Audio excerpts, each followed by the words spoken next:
हम सब जानते हैं कि जेनो गोकू एक ऐसा गोकू है जो कि पूरे मल्टीवर्स की पेट्रोलिंग करता है और this version of Goku is so powerful that कि just by powering up into SSJ 1 form पूरे इन्फिनिटी टाइमलाइंस और इन्फिनिटी पैरेलल वर्ल्ड में फ्रैक्शन आने की खतरा रहता है। इसी वजह से उसका हायर फॉर्म्स को यूज करने के लिए स्ट्रिक्टली रेस्ट्रिक्टेड है वो। लेकिन मुन्ना सुनता कहाँ है, वो एसडीबीएच में तो सीधा SSJ-4 वो भी फ्यूजन यूज करता है अपने पूरे पावर के साथ। लेकिन मैं जेनो गोकू की बात यहाँ पे क्यों कर रहा हूँ, क्योंकि जेनो गोकू को मैंने इसलिए स्केल कर रहा हूँ बिकॉज इसके बिना आज का जो कैरेक्टर कौन से लेवल पे है हम पता नहीं कर सकते। सो जेनो गोकू एक कम्प्लीटली ओवर पावर कैरेक्टर है, लेकिन वही जेनो गोकू को हमारा capsule Corp Goku over power करने की दम रखता है पूरी तरह से। कैप्सूल कॉर्प गोकू आने के बाद जेनो गोकू का position second most powerful version of Goku के कैटेगरी में चला जाता है, जो कि बहुत ही सैड है जेनो गोकू के लिए।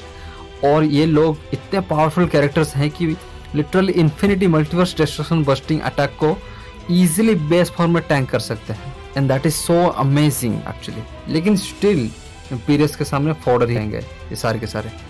सो गोगीटो की स्टोरी कहाँ पे फिट बैठता है यहाँ पे, एक्चुअली ये एक डिफरेंट पॉसिबिलिटी या डिफरेंट टाइमलाइंस जिसमें जेनोवर्स की स्टोरी लाइन के फ्यूचर पॉसिबिलिटीज या फिर फ्यूचर स्टोरी के आगे जो स्टोरी रहता है वो वहाँ पे रहता है। और यहाँ पे ऐसे ऐसे रिलेम्स और ऐसे ऐसे प्लैनेट्स वहाँ पे भरे पड़े हैं, दिखाए गए हैं लिटरली भाई माइंड बॉगलिंग डायमेंशन वहाँ पे है। एक्चुअली मतलब फॉर एग्जाम्पल अभी मैं बात करता हूँ कि प्लैनेट सोल्क्रा नाम का एक जगह है, वहाँ पे ये जो प्लैनेट रहता है वहाँ पे एक वॉइड एरिया में रहता है। और ये जो वॉइड है मतलब वो इस प्लैनेट के चारों तरफ ऑरा ही मतलब ऑरा ही ऑरा रहता है। और ये जो प्लैनेट रहता है वो अननोन मटेरियल से बना हुआ रहता है।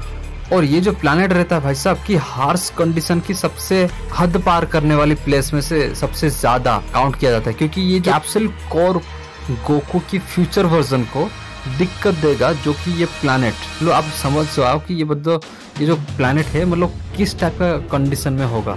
आप समझ जाओ कि कैप्सूल कोर गोकू को उसको हार्श कंडीशन में मतलब रखेगा, वो भी फ्यूचर पॉसिबिलिटी वाला ही गोकू की बात कर रहा हूँ। और इसी प्लैनेट में भाई साहब हमारा गोगीटा जो कि हाकाइसेन वेजिटा और एमिया गोकू का फ्यूजन गोगीटा में फ्यूज होने के बाद उसको फिर भी डाउट रहता है कि जो है मैं डिफीट कर पाऊंगा बीरसामा को, मैं डिफीट कर सकता हूँ। ये बंदा अपना फुल पावर यूज करता है लेकिन उसी प्लैनेट पे कुछ भी नहीं होता है ना।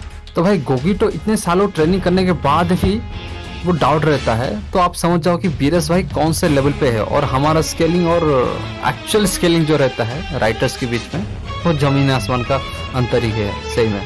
और दोस्तों इसकी स्टोरी कुछ ऐसा है जो कि दो डिफरेंट पैरेलल वर्ल्ड है, जिसपे एंकी नाम का एक सुप्रीम पावरफुल कैरेक्टर है जो कि ऑल ऑफ एग्जिस्टेंस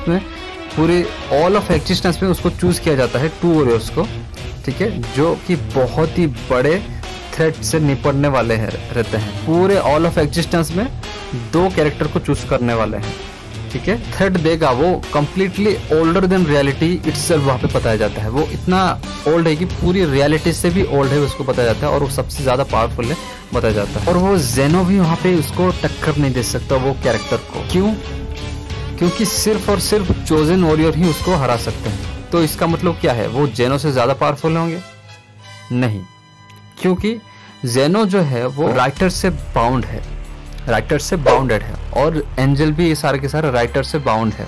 इसलिए जो बंदा चूज करेगा कि मेरे कैरेक्टर ही हराएगा, जो लिख रहा है वो फिक्शन को, वही चूज करेगा कि कौन किससे हराएगा। तो इसलिए जेनो और एंजल ये सब राइटर के द्वारा बाउंड है। सिंपली कह सकते हो कि राइटर जिससे चाहेंगे उसी से ही वो इसको हराएंगे और इसको वो ओवर पावर कर सकते हैं। इस कंप्लीटेड राइटर की हाथ की करामती है। और जो है ये जो स्टोरी है आगे बढ़ने वाली है, उसका नेक्स्ट पार्ट आने वाला है बहुत ही जल्दी, आप भी देख लीजिए वो चैनल को, ठीक है। और जो मेन थ्रेट रहता है ऑल ऑफ एग्जिस्टेंस का जो थ्रेट रहता है, वो बंदा क्या करता है ना, अपना एक चमचे को भेजता है पूरे इन्फिनिटी पैरेलल वर्ल्ड पे और अपने ही कॉपीज को मारने के लिए बोलता है। और जैसे कि फॉर एग्जाम्पल ये बंदा है ओमेगा सेनन को एक भेजता है, ओमेगा सेनन, और ये वाला जो ओमेगा सेनन को जो भेजता है वो भाई इतना पावरफुल रहता है कि भाई लिटरली वो इन्फिनिटी टाइम स्ट्रॉन्गर देन जेनो गोकू और एसटीबीएच गोगेटा जो रहता है वो जेनो से कई गुना ज्यादा पावरफुल रहता है, मतलब इन्फिनिटी टाइम ज्यादा पावरफुल रहता है।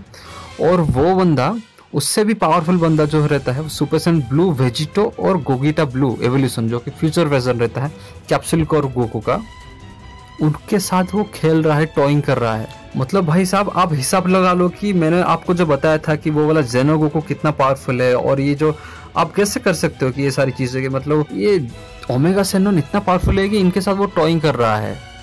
अब उसी से कैलकुलेशन कर लो जेनो गोकू से कि भाई इसका फ्यूचर वर्जन के फ्यूचर के साथ वो ऐसा कर रहा है, तो आप समझ जाओ वो कितना पावरफुल होगा। ये जो जगह था, कहा जाता है कि ये जो गॉड वॉइड है, गॉड वॉइड में भाई गॉड लाइक बींग्स को पनिशमेंट देने के लिए खास करके बनाया जाता है। और ये हार्श कंडीशन, मतलब आपका ओपोनेंट या फिर आपका माइंडसेट जैसा है वैसे अगर उसके मूवमेंट से अगर आपका इंटेंशन अगर हटा तो ये कम्प्लीटली आपको इरेज कर देगा, कम्प्लीटली वाइप कर देगा आपका मेमोरी के साथ, आपका बॉडी माइंड सब कुछ सोल पूरी तरह से इरेज कर देगा ये रिलैम। अगर आप वहाँ पे ट्रेनिंग करने के लिए गए हैं, अगर वो वहाँ पे कोई मार धार के काम किए तो कम्प्लीटली आपको इरेज कर देगा। अगर आप वहाँ पे मारने के लिए गए हैं, किलिंग इंटेंशन से गए हैं, अगर वो इंटेंशन ट्रेनिंग मोड में आया, थोड़ी सी दया भावना आया तो गए काम से वहाँ पे। और वो भी गॉड लाइक बीइंग भी मतलब वहाँ पे सर्वाइव नहीं कर सकते, वो इतना ज़्यादा प्रेशर रहता है। और नॉर्मल मॉर्टल की बात तो छोड़ ही दो। तो दोस्तों और भी एक बात है कि एक ऐसा रिलेम है जो कि मल्टीवर्सल डिस्ट्रक्शन फीड्स के रेडिएशन भी लिटरली भाई गायब हो जाते हैं। और ये इनडायरेक्टली आप ये भी मतलब कह सकते हो कि मतलब इन्फिनिटी मल्टीवर्सल डिस्ट्रक्शन भी वहाँ पे छोटी सी एक धागे का बॉम्ब जो रहता है ना, उसकी तरह ही नजर आएगा। उसका शॉक वेव वहाँ मतलब ज़्यादा कम्प्लीटली शॉक कर लेता है। और दोस्तों उस टाइप के ओमेगा सेनोन को मारने के लिए, वो इविल वर्जन का जो ओमेगा सेनोन था उसको मारने के लिए हमारा जो हीरो है गोगीटा या फिर गोगीटा आई गेस। तो गोगीटो वो बॉर्न होता है किसके फ्यूजन से, वेजिटो और गोजिटा दोनों के फ्यूजन से, फ्यूचर वर्जन फ्यूजन से वो बॉर्न होता है गोगीटा। और भाई इसका पावर लेवल, मतलब ये जो गोगीटा जब बॉर्न रहता है इसका पावर लेवल इतना ज़्यादा हाई रहता है कि इसका पावर पूरे होल ओवर मतलब इन्फिनिटी पैरेलल वर्ल्ड पे उसका महसूस किया जा सकता था। और लिटरली हाई डायमेंशनल बीइंग जो थे, मतलब जो गॉड्स थे, जो हमारा जो बीरस था उसका तो मुंह एकदम खुला का खुला रहेगा, वो एक स्कूबी डी बन गया। और करेज द कावर्डली डॉग वो भी बन गया खुद, उसका सिर्फ पावर ही सेंस करके। उस वीडियो के एंड में तो आप सब देखते होंगे कि मतलब वो ओमेगा सेनोन को गोजिटा जो है मतलब अपना सिर्फ 2 उंगली से ही, एक सिर्फ उंगली के सिर्फ फ्लिकरिंग से ही उसका पूरा छाती ही चीर देता है, और अपना 2 उंगली से ही पूरी तरह से विदाउट टचिंग वो कम्प्लीटली हाकाई कर देता है कम्प्लीटली। भाई सच्ची बता रहा हूँ, पूरे गेम हिस्ट्री में इस तरह का बैड एस मोमेंट मैंने कहीं भी नहीं देखा, मतलब लिटरली कहीं भी नहीं। आप भी देखोगे तो आप कम्प्लीटली फैन हो जाओगे। तो अगर हिसाब लगाए तो ये मतलब कितना इम्प्रेसिव फेट है ज़्यादा से ज़्यादा।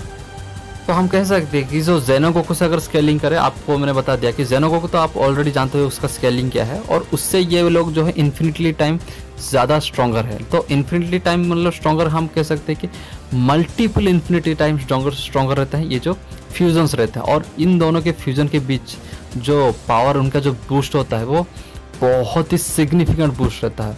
उनको हम लिटरली हम कह सकते हैं कि वो ईजी हाइपरवर्स कह सकते हैं, जो कैरेक्टर है वो इजी हाइपरवर्क्स हो सकता है। लेकिन आगे जो अभी सीरीज कंटिन्यू हो रहा है, सीरीज कंटिन्यू जब होगा तब हम पता लगा सकते हैं कि उनका ओरिजिनल पावर क्या है। दोस्तों मैं चाहता हूँ कि ये जो वीडियो है आप देखें पूरी तरह से, उसके चैनल पर जाके उसको सब्सक्राइब करें। और ये जो वीडियो है उसके प्रमोशनल वीडियो के लिए ही मैंने बनाया था, हालांकि उसने मुझे कोई पैसा वगैरह या फिर स्पॉन्सर ऐसा कुछ नहीं है कि मैं उसको जानता हूँ, क्योंकि मैं चाहता हूँ कि वो भी एक ड्रैगन बॉल का एनिमेटर है, और एनिमेटर इस टाइप का।